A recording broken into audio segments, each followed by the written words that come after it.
السلام عليكم ورحمه الله وبركاته. ازيكم حبايبي؟ عاملين ايه؟ النهارده ان شاء الله اليوم الثالث معانا في دوره البط بتاعنا اهو. انا حاطاه في الكرتونه لاني كنت بنضف له المكان بتاعه زي ما حضراتكم شايفين كده.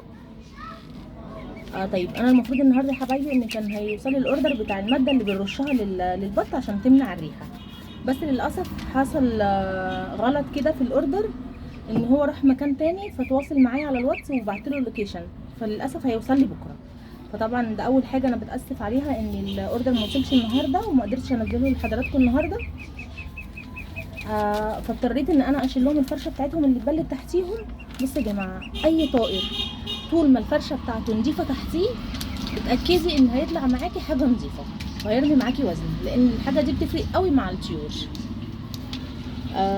طيب لو حضرتك هتعملي مشروع زي ما انا عاملاه كده، بصوا انا جايبه هنا كراسه ببتدي احط كل حاجه باللي انا صرفتها، من علف بقى حتى مواصلات لنشاره لعلاج لسعر البط، كل حاجه انا هنا حاسبه بس على 10 بطيات، لان فيهم 4 هيروحوا لصاحب نصيبهم دولت، يعني مش حاسباهم من ضمن الحاجه اللي هتتباع.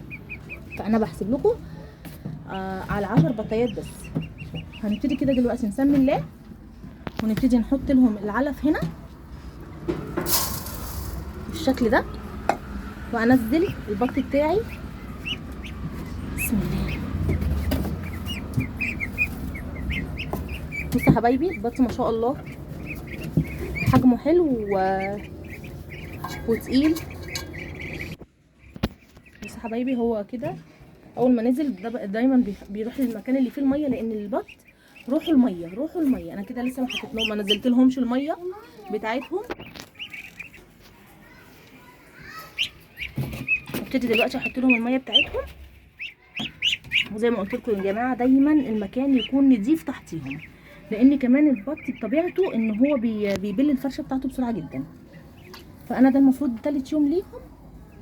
انا بس كنت مستنيه الاوردر، انا المفروض كنت انضف لهم امبارح بس كنت مستنيه الاوردر، فلما لقيته ما جاش فنضفت لهم النهارده. نبتدي كده نحط لهم الميه.